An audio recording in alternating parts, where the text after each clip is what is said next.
మోసమును గురించినటువంటి హెచ్చరిక. మనసులో కలిగేటటువంటి మోసం, మాదిరి ద్వారా మనం గురవుతున్నటువంటి మోసం, అలాగే మాటలో కూడా గురవుతున్నటువంటి మోసం. ఈ మోసాన్ని గురించినటువంటి హెచ్చరిక ఇది సంఘములోను, సమాజములోను, ప్రభుత్వము వైపు నుండి అన్ని రకాలుగా క్రైస్తవ సమాజానికి జరుగుతున్నటువంటి, క్రైస్తవ సమాజంలో ఉన్న ప్రజలు లోనవుతున్నటువంటి మోసాన్ని గురించి ఈరోజు మీ ముందు ప్రస్తావించే ప్రయత్నం చేస్తాను. మొదటి రాజుల గ్రంథంలో ఒక చక్కటి, లేకపోతే ఒక మంచి కథనం, ఒక మంచి జరిగిన ఘటన అక్కడ రాయబడి ఉంది. 16వ అధ్యాయము 30 నుంచి నేను చదువుతాను, దయచేసి నన్ను అనుసరించండి. యూదా రాజైన ఆసా ఏలుబడిలో 38వ సంవత్సరమున ఒమ్రీ కుమారుడైన ఆహాబు ఇశ్రాయేలు వారికి రాజై షోమ్రోనులో ఇశ్రాయేలు వారిని 22 సంవత్సరములు ఏలెను. ఒమ్రీ కుమారుడైన ఆహాబు తన పూర్వీకులందరినీ మించునంతగా యెహోవా దృష్టికి చెడుతనము చేసెను. నెబాతు కుమారుడైన యెరోబాము జరిగించిన పాపక్రియలను అనుసరించి నడుచుకొనుట స్వల్ప సంగతి అనుకొని అతడు సీదోనీయులకు రాజైన యెజ్బయలు కుమార్తె అయిన యెజెబెలును వివాహము చేసుకుని బయలుదేవతను పూజించుచు వారికి మ్రొక్కుచూ ఉండెను. షోమ్రోనులో తాను బయలునకు కట్టించిన మందిరమును, బయలునకు ఒక బలిపీఠమును కట్టించెను. మరియు ఆహాబు దేవతా స్తంభం ఒకటి, అక్కడ పైన ఒకటి ఉంది, దాని క్రింద చూస్తే హెబ్రిలో అషేరా అన్న పదం ఉంటుంది. దేవతా స్తంభం ఒకటి నిలిపెను. ఈ ప్రకారము ఆహాబు చేసి ఇశ్రాయేలీయుల దేవుడైన యెహోవాకు కోపము పుట్టించెను. అతని దినములలో బెతేలీయుడైన హీయేలు యెరికో పట్టణమును కట్టించెను. అతడు దాని పునాది వేయగా అబీరాము అను అతని జ్యేష్ఠపుత్రుడు చనిపోయెను. దాని గౌనుల నెత్తుగా అంటూ జరిగిన విషయాలు మనం అక్కడ చూస్తాం. ఆ సమయంలో, ఆ నేపథ్యంలో ఆహాబు యొక్క రాచరికము వచ్చిన సమయంలో, యెజెబెలు యొక్క ప్రభుత్వము ఆ ప్రాంతంలో విస్తరించిన సమయంలో గిలాదు కాపురస్తుల సంబంధీయును తిష్పీయుడైనటువంటి ఏలియా ఆహాబు వద్దకు వచ్చి, ఆల్ ఆఫ్ ఎ సడన్ ఈ సీన్ జరుగుతోంది. ఈ సీన్ మధ్యలో ఒక ఆయన ఎంటర్ అవుతాడు. ఆయన ఏలియా. ఆ ఏలియా ఆయన ముందుకు వచ్చి, దాదాపు ఇది జరిగినప్పుడు ఆయన వయస్సు ఎంత ఉంటుంది అన్న దాఖలాలు మన దగ్గర లేకపోయినప్పటికీ, ఆయన ఇది మొదలుకొని 3 సంవత్సరములు, ఆ తర్వాత ఒక 40 దినాలు, ఆ తర్వాత కొన్ని దినాలు ఆయన గడిపినటువంటి సమయాన్ని గనక క్యాల్కులేట్ చేస్తే దాదాపు మధ్య వయస్కుడు తర్వాత, అంటే 45-50 సంవత్సరాల వయసులో ఉండొచ్చు అన్నటువంటి, లేకపోతే రాజులను పట్టాభిషేకం చేసేటటువంటి వయస్సు ఉండవచ్చు అన్నది ప్రజల యొక్క అంచనా. థియోలోజియన్స్ అలా అంచనా వేస్తారు. అలాంటి వయసు ఉన్నటువంటి ఒక ఏలియా అనేటటువంటి ప్రవక్త వచ్చి ఆయన అంటాడు, ఎవని సన్నిధిని నేను నిలబడి ఉన్నానో ఇశ్రాయేలు దేవుడైన ఆ యెహోవా జీవము తోడు, నా మాట ప్రకారముగాక ఈ సంవత్సరములలో మంచైనను వర్షమైనను పడదని ప్రకటించను. పిమ్మట యెహోవా వాక్కు అతనికి ప్రత్యక్షమై, నీవు ఇచ్చటి నుండి తూర్పు వైపునకు పోయి యోర్దానుకు ఎదురుగా కెరీతు వాగు దగ్గర దాగియుండుము. ఆ వాగు నీరు నీవు త్రాగుదువు.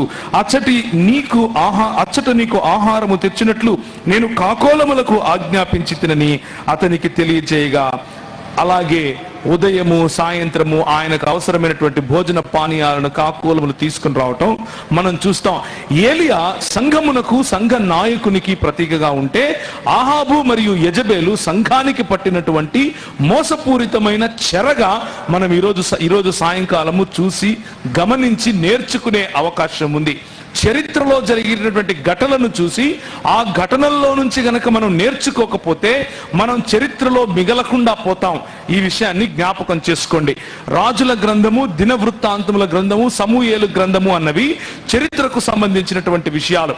చరిత్రలో జరిగిన ఘటనలు, ఆ ఘటనల్లో రాజులుగా నిలబడినటువంటి వారు తీసుకున్న నిర్ణయాలు, ఆ రాజులుగా, ప్రభుత్వాలుగా అప్రెసింగ్ అంటే అదిమి వేసేటటువంటి, కుదించి వేసేటటువంటి, ఇంకా కట్టడల చేత, ట్యాక్సుల చేత మనల్ని నిలిపివేయాలి, నిలువరించాలి, సమాజాన్ని ఎదగకుండా చేయాలి అన్న కుతంత్రపు ఆలోచన కలిగినటువంటి సమాజంలో ఒక ప్రవక్తగా నిలబడటం, ఒక వెలుగు దివ్యగా నిలబడటం, ఒక లైట్ హౌస్ గా నిలబడటం ప్రభు మనకిచ్చినటువంటి బాధ్యత.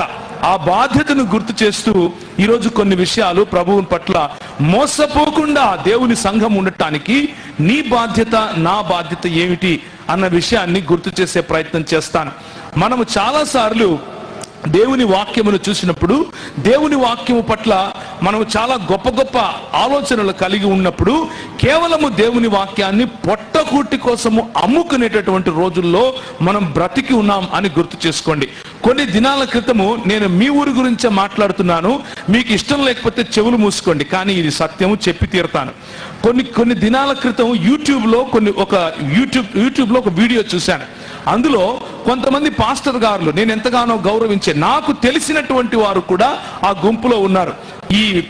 దీన్ని ఏమంటారు, పాలకొల్లు ఈ ప్రాంతంలో ఉన్నటువంటి పాస్టర్ గారులు, దైవజనులు ముందుకొచ్చి అందులో ఒక ఆయన ఈ విధంగా మాట్లాడుతున్నాడు.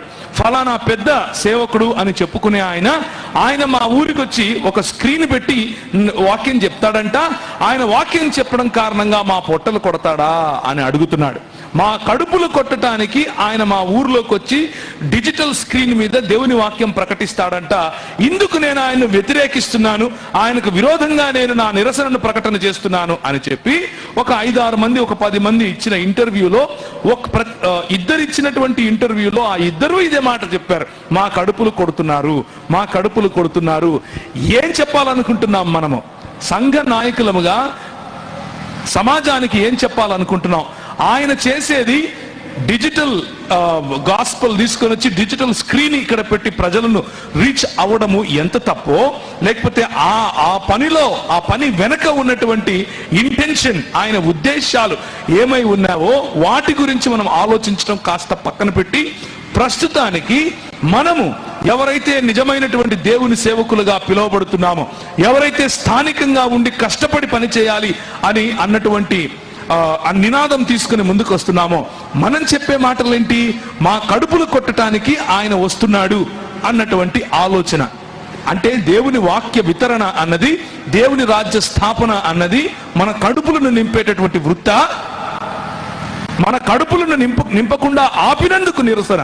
ఇదే భీమవరం ప్రాంతం, భీమవరం నుంచి పాలకొల్లు ప్రాంతం, పాలకొల్లు నుంచి నరసాపురం ప్రాంతం వరకు యేసు ప్రభు దేవుడు కాదు అని మీటింగ్లు పెడితే సంఖలో బైబిల్ పెట్టుకుని వెళ్ళిపోయారు మన వాళ్ళు.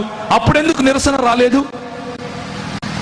ఎంతమంది ఎస్ఎం నాయుడు అనే వ్యక్తి ఇదే పాలకొల్లు ప్రాంతంలో ఉంటూ యేసు ప్రభువు దేవుడు కాదు, యెషువా మెస్సియా అన్నటువంటి ఒక ప్రత్యేకమైన సంఘాన్ని స్థాపించి ఆ తర్వాత యూదుల బోధన చేసి ఇప్పుడు యేసు ప్రభువు ఒక దొంగ ప్రవక్త అని చెప్పేటటువంటి ఒక వ్యక్తి ఉంటే ఆ వ్యక్తి వెనుక ఎందుకు నిరసన రాలేదు? తల్లి సంఘం అనేటటువంటి పేరుతో యెషయా మెస్సియా నుంచి ఇప్పుడు యూదుల సంఘం, యూదుల నుంచి ఆన్ హాన్ సాంగ్ అనగా పిలువబడేటటువంటి, లేకపోతే ఆ యెహోవాకు భార్యగా ఉన్నటువంటి జాంగ్ జిల్ జా అనే ఒక ఆమె యెహోవాకు భార్య అంట.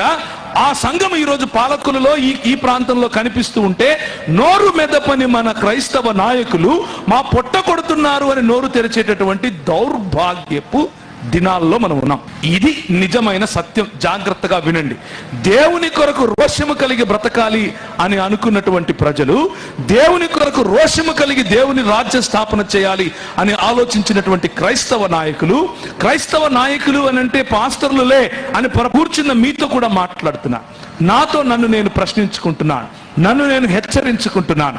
ప్రభు అయిన యేసు నా శిష్యునిగా నువ్వు రా అని పిలిచిన ప్రతి ఒక్కడు, దేవుని యొక్క ప్రతి శిష్యుడు ఆయన సంఘములో నాయకునిగానే పిలువబడ్డాడు.